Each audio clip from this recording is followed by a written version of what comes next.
यीशु मसीह के मधुर और मीठे नाम में आज दिनांक 14 जनवरी दिन शुक्रवार को हम आप सबका स्वागत करते हैं।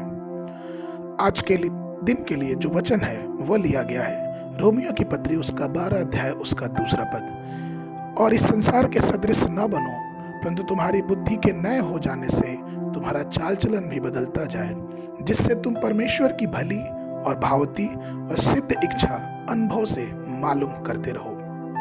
प्रभु में मेरे प्रिय लोगों, जब कोई भी यीशु मसीह को अपने जीवन में ग्रहण करता है तो वचन के अनुसार वह एक नई सृष्टि बन जाता है। एक नई रचना के रूप में मन का नवीनीकरण होता है। इस तरह के नवीनीकरण या परिवर्तन होने भी चाहिए, क्योंकि प्रेरित पौलुस रोमियो की पत्री उसका 12 अध्याय उसके 2 पद में इसीलिए इस बात को कहता है कि तुम इस संसार के सदृश ना बनो। अब चूंकि तुम परमेश्वर के हो तो उससे परमेश्वर की भली और भावती इच्छा जानकर अपने बुद्धि को नया करो। क्या आपको मालूम है कि हमारी आत्मा का उद्धार सिर्फ कुछ समय में हो सकता है। जब हमने अपने जीवन में यीशु मसीह को ग्रहण करते हैं तो वो उद्धार की सामर्थ्य, वो पवित्र आत्मा का अभिषेक हमारे जीवन में आता है, लेकिन हमारे जो मन का नवीनीकरण है या फिर शुद्धिकरण है वो अंततः चलता रहता है। और मसीही जीवन का जो महत्वपूर्ण बिंदु है वो यही है कि हमारी बुद्धि नई हो जानी चाहिए। हमारी बुद्धि कैसे नई होगी? हमें परमेश्वर के वचन को पढ़ना है, अधिक से अधिक समय परमेश्वर के संगति में उनके लोगों के साथ बिताना है और परमेश्वर से प्रार्थना में अर्थात प्रार्थना के जीवन में और गहरे उतरना है। इस प्रकार से तब कहीं जीवन के मार्गों में जब हम चलते हैं तो हमारे मन और हमारे विचार और हमारी बुद्धि नवीनीकरण की तरफ बढ़ता है।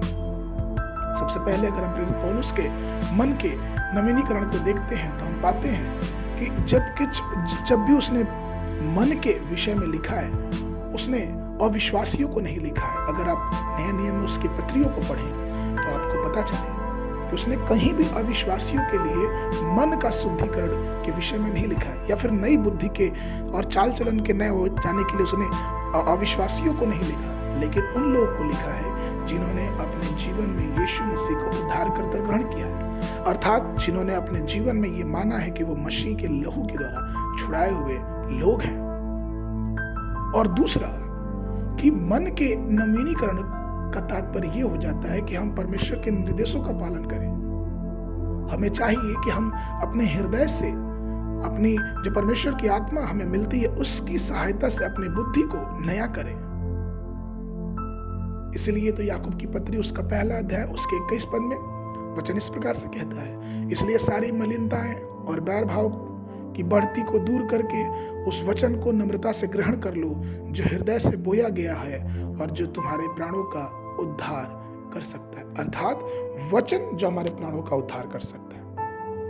हमारे बुद्धि की नई होने का जो मुख्य वजह है वो है वचन। हमको अपने वचन, परमेश्वर के वचन को अपने हृदय में, अपनी मनों में, अपनी बुद्धि में पूरी रीति से भर लेना है।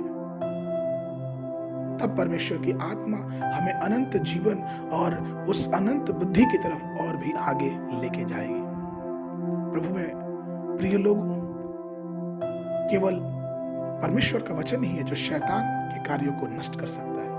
यदि हमारे हृदय में, अगर हमारी बुद्धि में, अगर हमारे विवेक में दिनों रात हम उस वचनों पे ध्यान करते हैं तो हमारा विरोधी जो शैतान है वो कभी भी प्रबल नहीं हो पाएगा। इसलिए आइए हम मसीह में जीते हुए अपनी बुद्धि को नया करें और आगे बढ़ते जाएं। आज के वचन के लिए जो पद है वो लिया गया है 1 पतरस की पत्री उसका 1 अध्याय उसका 13 पद। वचन इस प्रकार से कहता है, इस कारण अपनी अपनी बुद्धि की कमर बांधकर और सचेत रहकर उस अनुग्रह की पूरी आशा रखो जो यीशु मसीह के प्रकट होने के समय तुम्हें मिलने वाला है। परमेश्वर आप सबको आशीष दे।